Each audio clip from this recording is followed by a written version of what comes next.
구독과 좋아요, 매너있는 댓글 부탁합니다. 잔인한 피해 여왕 엘리자베스 바토리.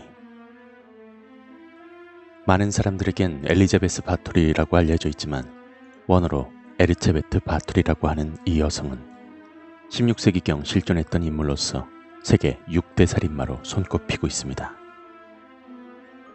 오직 자신만을 위해 잔인하면서도 악독한 수법의 살해를 저지른 바토리 백작을 간단하게 설명하자면 자신의 미모에 집착이 심했으며 하얗고 탄력 있는 피부를 유지하기 위해 부단히 노력했다고 합니다. 그래서 선택한 방법이 순수한 처녀들을 잡아 살해해 피를 모두 모아 그곳에서 목욕을 즐기는 행위였던 것이죠.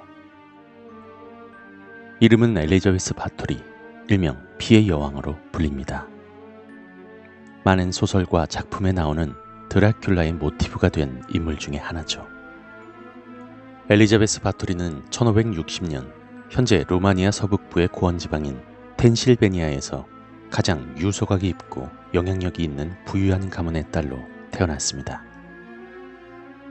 이 가문엔 군주나 추기경은 물론 헝가리 왕국의 수상까지 있었는데 가장 유명한 친척은 이스트반 바토리로서 1575년에서부터 86년까지 트란실바니아의 군주였으며 폴란드의 왕이었습니다. 그녀는 아름다운 외모를 지니고 계속해서 성장해 15살이 되었고 이때 나더슈디 페렌츠 백작과 결혼을 하는데 나더슈디 백작이 바토리보다 신분이 낮았기 때문에 남편이 아내의 성을 따랐으며 혼인선물로 성을 준비했다고 알려져 있습니다. 결혼 후 이들 부부는 체이터성에 살았으며 나더슈디 백작은 트르크와의 전쟁 때문에 바토리와 거의 떨어져 지냈습니다. 전쟁터에서 누구보다 용감한 나더슈디 백작은 헝가리의 검은 영웅이라는 별명을 얻었습니다. 그렇기 때문에 오랫동안 혼자가 된 바토리는 외로움을 이기지 못해 젊은 남자와 수많은 스캔들이 났었습니다. 남편과 거의 함께 지낼 수 없었던 관계로 아이도 갖지 못했으나 결혼한 지 10년이 지난 1585년에서야 딸 안나를 낳았고 다음 9년 동안엔 딸 오르소냐와 카트리나를 낳았으며 그리고 1598년에 아들 폴을 낳았습니다. 그리고 이 기간 동안 바토리는 점점 음침해지기 시작했는데 유모 일로나와 집사 야노스, 그녀에게 악마 숭배 등을 알려준 토르코, 숲에 사는 마녀 다르블라와 도로티아, 이들과 함께 수시로 젊은 하녀들을 고문했던 것으로 전해지지만 돌이킬 수 없이 끔찍한 행위를 시작하게 된 계기는 나더슈디 백작의 죽음이었습니다. 남편은 1604년 51세의 나이로 전사하였고 그 후 바토리의 남성 편력 또한 점점 심해졌습니다. 평소 고부 갈등으로 인해 문제가 많았던 시어머니를 성에서 쫓아내면서부터 본격적으로 악마 숭배에 빠져들게 되었는데 처음엔 그렇듯 동물들을 제물로 사용했지만 나중엔 좀 더 나아가 사람을 제물로 바쳤다고 합니다. 그리고 그녀가 끔찍한 고문과 살인을 저지르는 진정한 목적은 아름다움과 젊음을 되찾는 것이었습니다. 여기서 그녀의 광기가 서린 악마 숭배는 그리 놀라울 것도 없는 일이라는 의견이 있습니다. 당시의 시대상 귀족들은 가문의 명예와 자산 등을 잃지 않기 위해 근친혼이 빈번했으며 이에 바토리가의 유전적인 질환인 간질 또한 무시할 수가 없었습니다. 신경계통 질환이기도 한 간질을 바토리 역시 4살 때 앓은 적이 있었습니다. 그래서 이 잠정적인 정신질환이 있었던 바토리가 어찌 보면 미치지 않는 것이 이상하다고 생각할 만하다는 의견이었습니다. 그런 그녀에게 불을 지펴준 계기가 있었는데요. 어느 날 머리를 빗겨주던 하녀가 실수로 그녀의 머리를 심하게 당기자 바토리는 하녀의 얼굴을 때렸고 그녀의 손톱에 하녀의 얼굴이 긁혀 피가 흐르게 되었습니다. 그리고 하녀의 피가 바토리의 손에 떨어졌고 바토리는 순간적으로 자신의 피부가 고와진 것을 느꼈습니다. 젊은 처녀의 피야말로 젊음을 되찾을 수 있는 해답이라고 생각한 그녀는 그 후로부터 수시로 처녀들을 잡아다 죽여 그 피로 목욕을 하게 되었습니다. 또 한 가지의 이야기가 있습니다. 바로 간질 증상이 일어났던 바토리가 자신을 부축하려는 하녀의 팔을 깨물어 물어 뜯은 일이 있었는데요. 이에 고통스러워 비명을 지르는 하녀가 그녀의 팔에 흐르는 피를 보자 바토리의 발작이 멈추게 되었다고 합니다.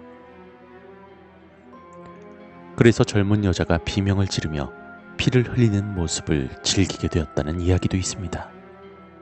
이름하여 피의 여왕이라는 악명을 얻게 되는 순간이었죠.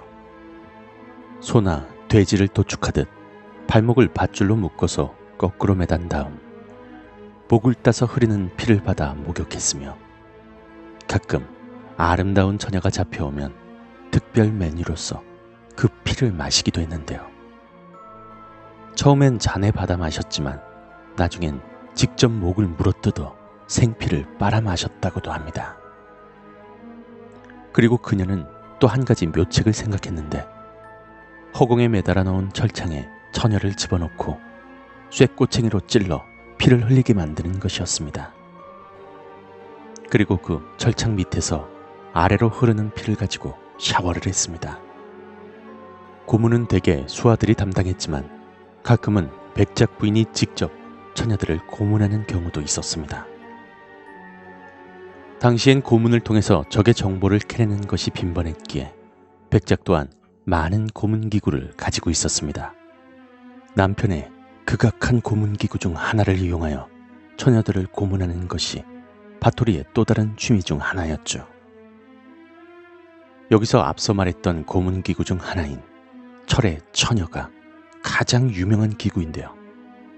원래 중세시대 마녀 사냥에 이용되었던 기구를 피를 많이 뽑아낼 수 있도록 다시 수정을 거쳐 제작되었습니다.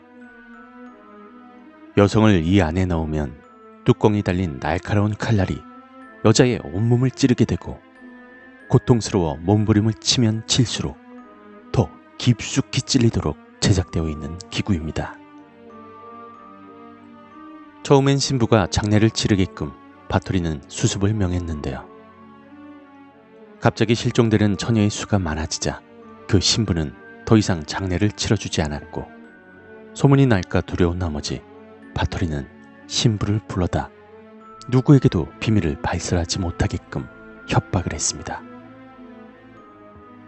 하지만 시간이 지나자 처녀의 피는 처음만큼 효과가 없는 듯 했고 게다가 농촌 처녀의 숫자가 현저히 줄어들어 피를 제대로 보충할 수도 없었습니다. 이에 그녀의 측근들은 농촌 처녀의 피가 아닌 귀족 처녀의 피라야 더 효과가 있다고 부추겼고 그녀는 어떻게 하면 귀족들을 끌어들여 피를 얻을 수 있을까 하는 고민에 빠집니다. 그리고 곧이어 생각난 술책은 바로 성 내부에 전반적인 귀족 소양을 가르치는 일종의 귀족 여학교를 설립한 후 한 번에 25명 정도의 학생을 받는 것이었습니다. 물론 이들도 끔찍하게 살해당하고 피를 채취당했는데요. 이때쯤부터 바토리는 이성을 잃게 되었습니다. 시체는 들판이나 헛간, 성 바로 옆 강가 혹은 성 근처 채소밭 등에 아무렇게나 묻히게 되었고 한 번은 시체 내구를 성벽 밑으로 그냥 떨어뜨려 버린 적도 있다고 합니다. 그리고 당시 영지에서는 바토리의 성에 들어간 처녀들이 계속해서 사라진다 혹은 시체가 보인다는 등의 소문이 나고 있었는데 마침 희생자 중 하나가 극적으로 탈출해서 정부 당국에 신고를 해 왕은 바토리의 사촌이기도 하며 그 지방의 영주인 기오르기 트루소 백작에게 명하여 진상을 조사하라고 명령했습니다.